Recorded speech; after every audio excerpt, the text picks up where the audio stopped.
Ganesha wrote Mahabharata with his tusk.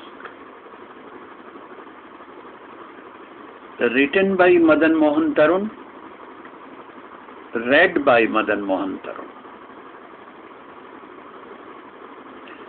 Seer Krishna Dvaipaayana Vyaasa had already composed the whole Mahabharata in his mind.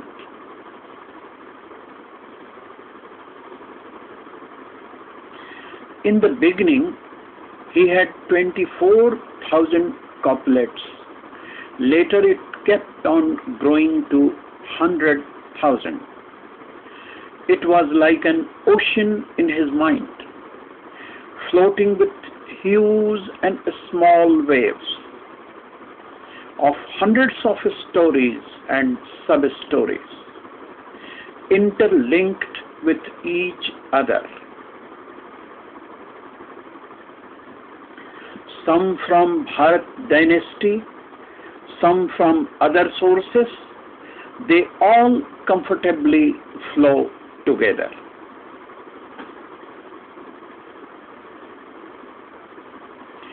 With the main story of the great war between Kauravas and Pandavas, it covered complete Bagvada Gita from the mouth of Lord Krishna with various other schools of philosophy. It is not only a great epic, but a live encyclopedia. Mahabharata was known as Bharat in the beginning. Later, as its size developed, it was known as Mahabharata. After composing this great epic in his mind, Maharshi Vyaasa wanted to make it available physically for the welfare of the whole human race. He requested Lord Gnesha to scribe this ocean-like work, which he easily accepted, with a condition that the poet will recite it without any pause.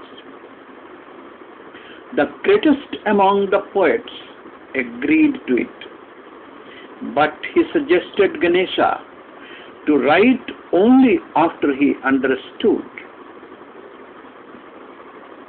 the real meaning of the sloka. Lord Gnesha nodded his head affirmatively.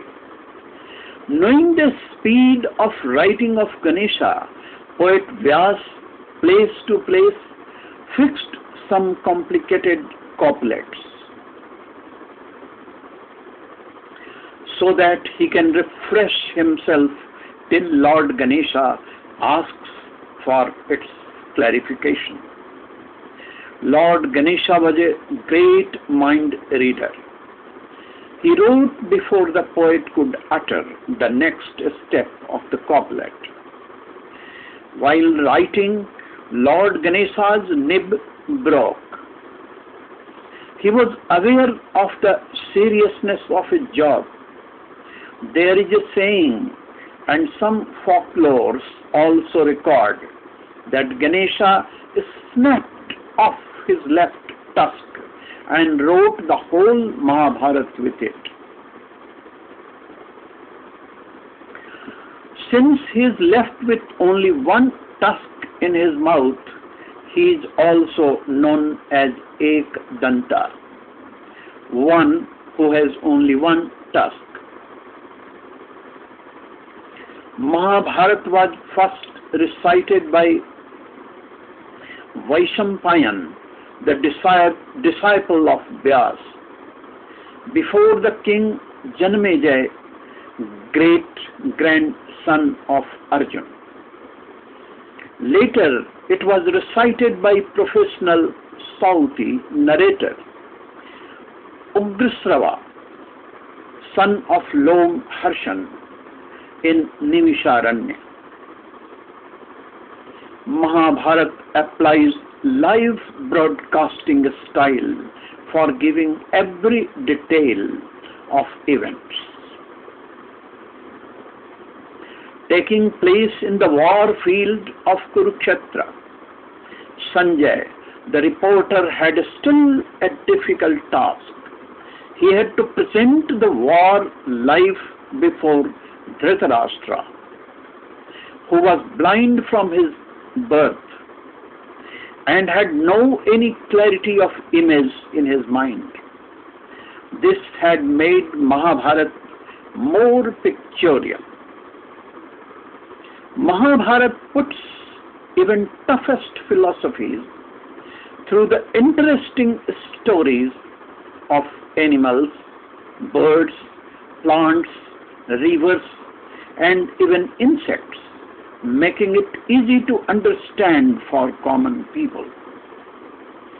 It is a great work which has been popular among scholars and common people both. Many great poets and writers around the world have been inspired by stories from Mahabharata. To produce their work, many have used their creative skill to rewrite it in their own way. We bow down our head before the greatest among the poets, Seer Vyasa, who worked visible and invisible both to make the path of humanity towards goodness clearer.